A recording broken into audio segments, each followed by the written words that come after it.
प्यारे विद्यार्थियों, आप देख रहे हैं सेट नंबर 2। काफ़ी रिक्वेस्ट आ रही थी कि आप सर भूगोल का जो है इंग्लिश मीडियम के लिए बना दो।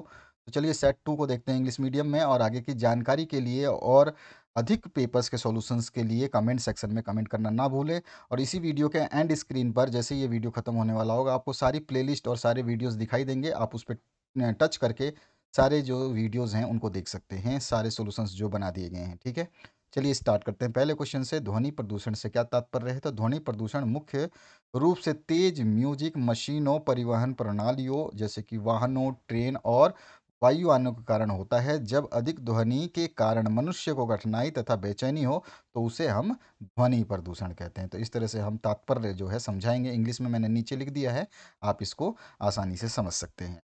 आगे देखते हैं राजमार्ग या महामार्ग क्या है।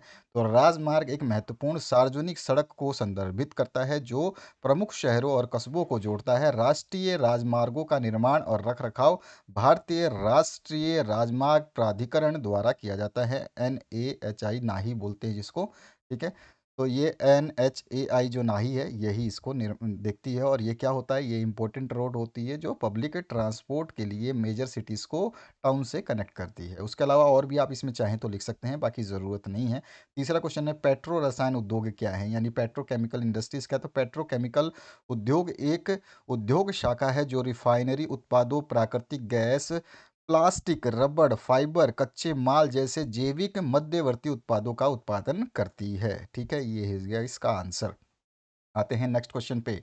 मुंबई हाई क्यों प्रसिद्ध है? तो मुंबई हाई पेट्रोलियम और प्राकृतिक गैसों के तेल क्षेत्रों के लिए प्रसिद्ध है।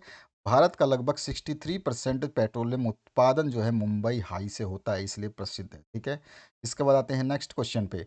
झूम कृषि से आप क्या समझते हैं? झूम खेती को जीवन निर्वाह कृषि भी कहा जाता है और पूर्वोत्तर राज्यों में आदिवासी समूहों द्वारा भूमि के एक छोटे से हिस्से पर झूम खेती की जाती है। इस खेती में क्षेत्र को पहले पहले पेड़ों और वनस्पतियों से साफ किया जाता है और उसके बाद जला दिया जाता है। जलने के बाद बची हुई राख जो है मिट्टी के लिए खाद का काम करती है। तो ये होता है झूम कल्टीवेशन।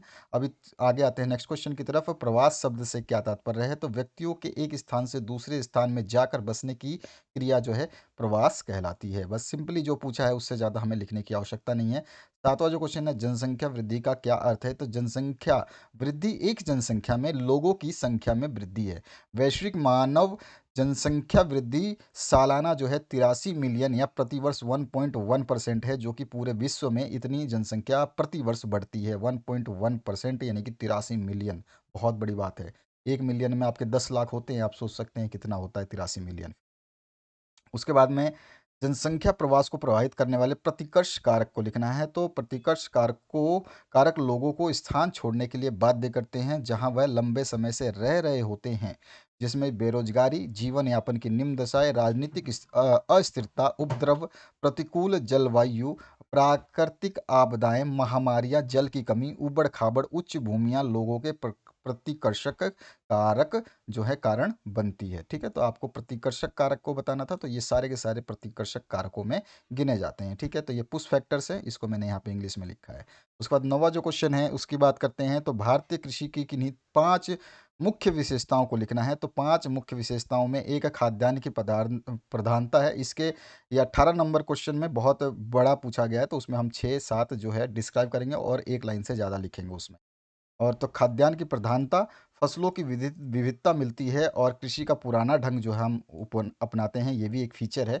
और कृषि जो है मानसून का जुआ है, ये भी एक उसका खासियत है। और कृषि जोत का छोटा आकार जो है ये भी यूज़ किया जाता है। तो इस तरह से हमने 5 फीचर्स जो है यहाँ पे डिस्क्राइब किए हैं।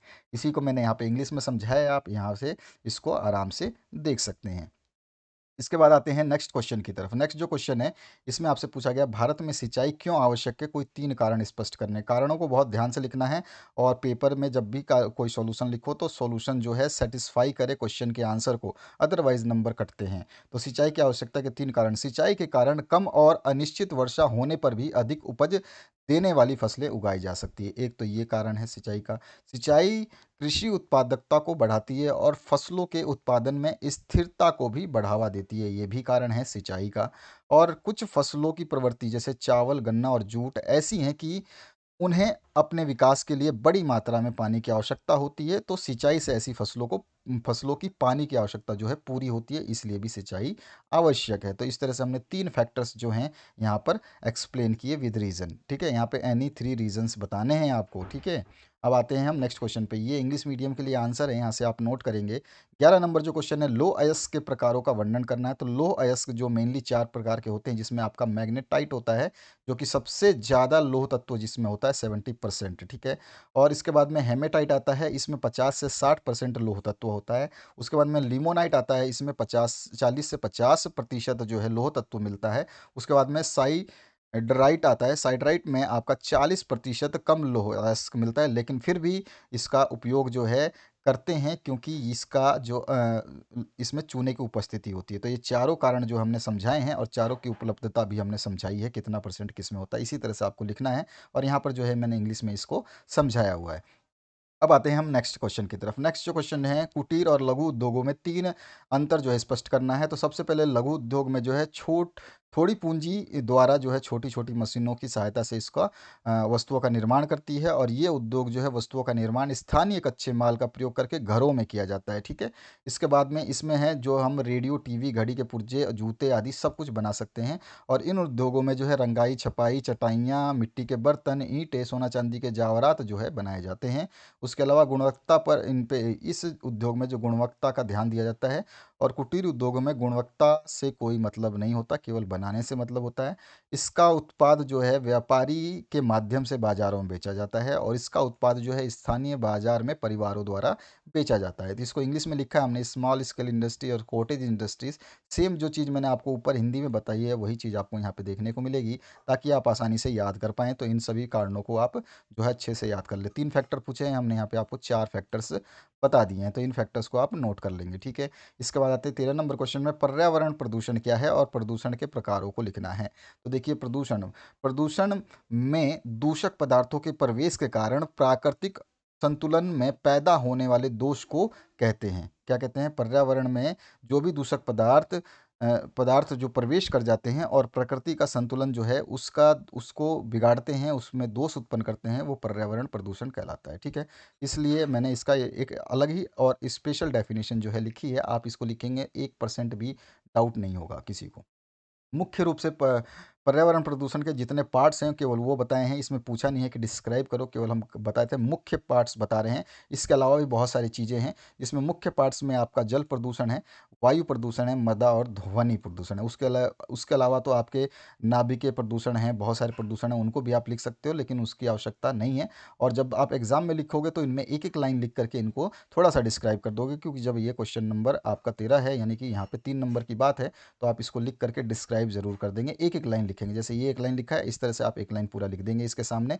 जल प्रदूषण, जैसे कि जल में अनावश्यक पदार्थों के मिश्रण से जो है जल प्रदूषण होता है। इसी तरह से वायु में अनावश्यक पदार्थों के मिश्रण से वायु प्रदूषण होता है, जिसमें आपके कार्बन डाइऑक्साइड, कार्बन मोनोऑक्साइड और आपके मीथेन और सीएफसी कार्बन, ये सारे के सारे शामिल हैं। मृदा प्रदूषण जो है मिट्टी में केमिकल्स के छिड़काव या फिर अधिक उर्वरकता जो खाद वगैरह यूज़ करने से होता है। कंपनियों के द्वारा बहाए जा रहे केमिकल उत्पादों से होता है। इसी तरह से ध्वनि प्रदूषण के बारे में तो हमने अभी अभी ऊपर देखा था, तो इस तरह से आप थोड़ा थोड़ा डिस्क्राइब करके इसको लिख देंगे। इसके बाद उपग्रह संचार क्या है, उपग्रह संचार के लाभ बताने। तो संचार उपग्रह एक कृत्रिम उपग्रह है जो एक ट्रांसपोर्टर के माध्यम से रेडियो दूर संचार संकेतों को प्रसारित और परिवर्धित करता है। यह पृथ्वी पर विभिन्न स्थानों पर एक स्रोत ट्रांसमीटर और एक रिसीवर के बीच एक संचार चैनल बनाता है। तो ये तो हमने बताया आपको संचार उपग्रह क्या होते हैं। अब इसका हम देखेंगे लाभ। तो लाभ लिखते हैं, इसका उपयोग किसी स्थान से स्वतंत्र मोबाइल और वायरलेस संचार अनुप्रयोगों के लिए किया जाता है। उसके बाद में यह पृथ्वी के विस्तृत क्षेत्र को कवर करता है, यानी बहुत ज़्यादा एरिया बड़ा कवर करता है, इसलिए पूरे देश या क्षेत्र को सिर्फ एक उपग्रह के साथ कवर किया जा सकता है, यानी कि जो है एक उपग्रह से काम चल सकता है, ठीक है? और उसके बाद में यह एचसीपीसी या एमसीपीसी आवंटन प्रकारों के आधार पर व्यापक बैंडविड्थ प्रदान करता है। तो बैंडविड्थ जो हमें देते हैं उनके नाम ये शॉर्ट है, इन्हीं को आप लिखोगे। तो 3 मैंने जो है यहाँ पे बताए आपको कारण, ये आ रहा 3 कारण इंग्लिश में। इसके बाद आते हैं नेक्स्ट, वायु प्रदूषण के स्रोत क्या हैं और इनका मानव जीवन पर क्या प्रभाव पड़ता है। तो पहले स्रोत बताने हैं। तो स्रोत जो है एक अस्थिर स्रोत होता है, जैसे कि आपके चलते रहते हैं कार, बस, विमान, ट्रक, ट्रेन, ये सारे अस्थिर स्रोत हैं। और स्थिर स्रोतों में जैसे बिजली संयंत्र जो हैं, बिजली बनाते हैं, तेल रिफाइनरी, औद्योगिक सुविधाएं, कारखाने आदि। और क्षेत्र के स्रोत की बात करें तो जैसे आपका कृषि क्षेत्र है, ये भी प्रदूषण का है कारण। शहर और लकड़ी जलाने की वाली चिमनियाँ, ये सारे के सारे जो है इसके स्रोत हैं। तो ये स्रोत हमने जो है 3 तरह से डिफ़ाइन करके बताए हैं, इसी तरह से आपको बताने हैं। और मानव जीवन पर प्रभाव क्या है, तो बहुत तगड़ा प्रभाव है भैया। ये तो आपके इंग्लिश में मैंने बता दिए स्रोत जो है, यानी कि सोर्सेज़ क्या-क्या हैं। अब यहाँ पर जो है इसका मानव जीवन पे प्रभाव। स्ट्रोक, फेफड़ों के कैंसर और हृदय रोग जैसी होने वाली मौतों में से 1/3 वायु प्रदूषण के कारण होती है। ये धूम्रपान करने और तंबाकू के समान प्रभाव डाल रहा है। और बहुत अधिक नमक खाने के प्रभावों की तुलना में बहुत अधिक है। यानी कि आप जितना नमक खा जाओ उस वो इतना नुकसान नहीं करेगा जितना ये प्रदूषण नुकसान कर रहा है। वायु प्रदूषण से बचना मुश्किल है, चाहे आप कितने भी समृद्ध क्षेत्र में रहते हों। यह हमारे चारों ओर है और हवा में मौजूद सूक्ष्म प्रदूषक हमारे शरीर की सुरक्षा को पार कर सकते हैं, हमारे श्वसन और संचार प्रणाली में गहराई से प्रवेश कर सकते हैं, हमारे फेफड़ों, हृदय और मस्तिष्क को नुकसान पहुंचा सकते हैं। तो इस तरह से जो है हम डिस्क्राइब करेंगे इसके गंभीर प्रभावों को, क्योंकि इसने क्या पूछा है, ध्यान से देखिए, मानव जीवन पर क्या प्रभाव पड़ रहा है। तो मानव जीवन पे यही मेन प्रभाव पड़ रहा है। इसके अलावा तो बाकी जो है व्यर्थ है, यही सब चीज़ें हो जाएंगी तो मानव जीवन का निपटारा हो जाएगा। समझ में आ गया होगा आपको। तो यहाँ पर जो है इसको इंग्लिश में मैंने लिखा है, आप इंग्लिश में इसको दोनों पैराग्राफ को नोट कर सकते हैं। इसके बाद आते हैं 16 नंबर क्वेश्चन में। भारत में जनसंख्या के असमान वितरण के कारकों का वर्णन आपको करना है। असमान वितरण में एक भौतिक कारक है और एक सामाजिक आर्थिक कारक है।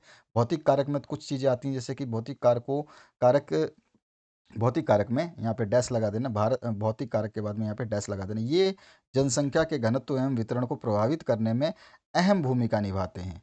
ठीक है। और भौतिक कारकों में सम्मिलित जो है भूमि की बनावट, आकृति, जलवायु, मृदा इत्यादि हैं। जिसमें भू आकृति यानी कि भूमि की बनावट हो गई, इसके बारे में थोड़ा सा डिस्क्राइब कर देंगे। इसके बाद में जलवायु जो है कैसे प्रभावित करेगी, उसके बारे में 1-2 लाइन जो है लिख देंगे। कहाँ पर कम है, कहाँ पर ज़्यादा है, ये चीज़ें बतानी ज़रूरी होती है। और इसके बाद में मृदा जो है वो बहुत इम्पैक्ट करती है, तो इसको लिख देंगे। उसके बाद में इसका दूसरा जो है ख पार्ट, जिसमें सामाजिक आर्थिक कारण है, उसको हम बताएंगे। एक सामाजिक, सांस्कृतिक और राजनीतिक कारक जो है इसको डिस्क्राइब कर देंगे 2 से 3 लाइनों में। और उसके बाद में हम प्राकृतिक संसाधनों की उपलब्धता जो है इसी में आता है, तो इसको भी हम थोड़ा सा डिस्क्राइब कर देंगे। तो इस तरह से जब डिस्क्राइब करोगे तो आपको पूरे मार्क्स मिल जाएंगे। ध्यान से समझ के करना होता है। यहाँ पर जो है आपको फैक्टर्स मैंने इंग्लिश में बताए हैं, फिजिकल फैक्टर्स। और लैंडफॉर्म्स हैं, क्लाइमेट है, जैसे ही मैंने बताया था आपको। ठीक है। मृदा है आपकी, क्लाइमेट है, वातावरण है, जलवायु जिसको बोलते हैं, सोइल है आपका, मृदा है। ठीक है। और यहाँ पे लैंडफॉर्म कैसा आपकी भूमि है वैसी। ठीक है। इसके बाद में आपका सोशियो इकोनॉमी फैक्टर जो है, इसमें socio culture and political factors है, अवेलेबिलिटी ऑफ नेचुरल रिसोर्सेज हैं, इनको आप डिस्क्राइब करोगे। इसके बाद आते हैं परिवहन एवं संचार सेवाओं के महत्व को विस्तार से बताना है। तो परिवहन सेवाएं में आप पहले बताएंगे, परिवहन एक ऐसी सेवा है जिससे व्यक्तियों और विनिर्मित माल तथा संपत्ति को भौतिक रूप से एक स्थान से दूसरे स्थान पर ले जाया जा सकता है। यह मनुष्य की गतिशीलता की मूलभूत आवश्यकता को पूर्ति करने हेतु निर्मित एक संगठित उद्योग है। ये भी एक उद्योग है परिवहन सेवाएँ, ठीक है? जो कि राज्य सरकार और सेंट्रल गवर्नमेंट चलाती है। आधुनिक समाज जो है वस्तुओं के उत्पादन, वितरण और उपभोग में सहायता देने के लिए तीव्र और सक्षम परिवहन व्यवस्था चाहते हैं। परिवहन दूरी को किलोमीटर दूरी, समय दूरी और लागत दूरी के रूप में मापा जा सकता है। परिवहन की मांग जो है जनसंख्या के आकार से प्रभावित होती है। जनसंख्या का आकार जितना बड़ा होगा, परिवहन की मांग भी उतनी ही तेज या अधिक होगी। तो हमें परिवहन और संचार सेवाओं के महत्व को बताना है, तो यहाँ पे हम महत्व ही बता रहे हैं। इसके बाद में संचार सेवाओं के महत्व को हम यहाँ पे जागृत कर रहे हैं। संचार सेवाओं में शब्द और संदेशों, तथ्यों और विचारों का आदान प्रदान होता है। लेखन के आविष्कार ने संदेशों को संरक्षित किया है और संचार को परिवहन के साधनों पर निर्भर किया है। जहाँ परिवहन जाल तंत्र समक्ष होता है, वहाँ संचार का फैलाव सरल होता है। मोबाइल दूरभाष हो, उपग्रहों जैसे कुछ विकासों ने संचार को परिवहन से मुक्त कर दिया है, परंतु अब भी संचार के सभी रूपों का सहचार्य पूर्ण रूप से समाप्त नहीं हुआ। अब भी विशाल मात्रा में डाक घरों का जो है द्वारा जो है बहुत सारी चीज़ें संचार वितरित रूप से होती हैं। तो ये डाकघरों को अभी तक ख़त्म नहीं किया, चाहे एडवांस कितना भी टेक्नोलॉजी हो जाए। आगे बढ़ते हैं नेक्स्ट क्वेश्चन की तरफ। इसका इंग्लिश वर्जन जो है मैंने यहाँ पे दे दिया है, तो जो बच्चे इंग्लिश में लिखना चाहते हैं वो यहाँ से ट्रांसपोर्टेशन सर्विस जो है, ट्रांसपोर्ट सर्विस और कम्युनिकेशन सर्विस दोनों को यहाँ से नोट डाउन करेंगे। उसके बाद 18 नंबर जो क्वेश्चन है, भारतीय कृषि की विशेषताओं को विस्तार पूर्वक लिखना है। तो ये भी 13 या 14 नंबर में क्वेश्चन में पूछा था, तो उसमें हमने विस्तार से नहीं बताया था। यहाँ पे हम विस्तार से इसके पूरे जो है व्याख्या करते जाएंगे। 2 लाइन हो 3 लाइन हो, जो भी आपको लिखना है वो लिखना ही लिखना है। खाद्यान्न की प्रधानता तो है ही, जानते ही हो आप, भारत जैसे विशाल देश में बहुत ज़्यादा जनसंख्या है, जिसके लिए भोजन जुटाना प्रमुख लक्ष्य है, और इस लक्ष्य की पूर्ति के लिए खाद्यान्न की प्रधानता यानी कि कृषि जो है वो हमारा ये काम करती है। और फसलों की विविधता भी है यहाँ पर, मतलब इस जलवायु को, भारत की जलवायु को पूरे विश्व में पूर्ण रूप से माना जाता है, क्योंकि यहाँ पे वो सारी खेतियाँ होती हैं जो किसी दूसरे देशों में सारी खेतियाँ नहीं हो पाती। उसके अलावा जो है कृषि का पुराना ढंग है, ये भी एक इसकी विशेषता है, और इसके बारे में हम बता देंगे। मानसून एक कृषि जो है मानसून का एक जुआ भी है एक्चुअली, क्योंकि ये बरसात के ऊपर ज़्यादा डिपेंड होता है, और कृषि जोत का छोटा आकार जो है ये भारत में देखने को मिलता है, ठीक है। इसके अलावा जो है उत्पादन कम होना, ये भी एक इसकी विशेषता है, क्योंकि जो है आपका ये अधिकांश जो है कृषि जीवन निर्वाह के लिए ही होती है, ऐसा नहीं कि वो बेचने के लिए होती है। तो इस तरह से इसका उत्पादन जो है कम होता है। इसी तरह से हम फीचर को डिस्क्राइब जो है इंग्लिश में कर देंगे। तो प्रीडोमिनेंस ऑफ फूड ग्रेन्स और वैरायटी ऑफ क्रॉप्स हो जाएगा, वे ऑफ एग्रीकल्चर हो जाएगा, एग्रीकल्चर मानसून गैम्बल हो जाएगा, और small size of agriculture holdings हो जाएगा, और लो प्रोडक्शन हो जाएगा। इस तरह से आप सारे के सारे पॉइंट टू पॉइंट करेंगे। भारत के मानचित्र में निम्न को दर्शाना है, जिसमें झरिया है, तलचर है, नवेली है, कोरबा है और सिंगरौली है। तो आप यहाँ पे दिखा सकते हैं, एमपी में सिंगरौली हो गया आपका, इधर झारखंड में झरिया हो गया, कोरबा हो गया इधर साइड में आपका, और छत्तीसगढ़ की तरफ, और यहाँ पर आपका तलचर हो गया। तो इस तरह से, और नीचे नावेली जो है आप दिखा देंगे। तो इस तरह से ये पूरा का पूरा जो है आपका मैप वर्क है, आप देख सकते हैं, और यहाँ से नोट डाउन कर सकते हैं। इसको इंग्लिश में लिखना चाहें तो यहाँ सामने ही इसकी इंग्लिश लिखी गई है, तो आप यहाँ से इंग्लिश में इसको कन्वर्ट कर सकते हैं, चेंज कर सकते हैं यहाँ से देख करके। तो ये था आपका ज्योग्राफी सेट 2 का कंप्लीट सॉल्यूशन। अपने दूसरे विषयों के सॉल्यूशंस के लिए अभी जो आपके सामने वीडियो दिखाई दे रहे हैं, जो आपके सामने आइकन आए हैं, उन पर टच करके आप देख सकते हैं। और उसके अलावा आप सारे कमेंट्स ज़रूर करिए, मैक्सिमम कमेंट से ही ये जो सॉल्यूशंस पॉसिबल हो पा रहे हैं। आप लोगों का कमेंट इतना महत्वपूर्ण है जितना आपको इसकी सॉल्यूशंस की रिक्वायरमेंट है। तो आशा करता हूँ आपने कमेंट कर दिया होगा, लाइक कर दिया होगा, दूसरों के साथ शेयर कर दिया होगा, और आगे आने वाले वीडियोस के लिए इस चैनल के साथ में बने रहें, क्योंकि आपके एग्ज़ाम के समय तक आपको पूर्ण रूप से यहाँ पर बहुत सारी फैसिलिटीज़ और अवेलेबिलिटीज़ मिलेंगी, जो कि आपके स्टडी मटेरियल्स अवेलेबल कराए जाएंगे।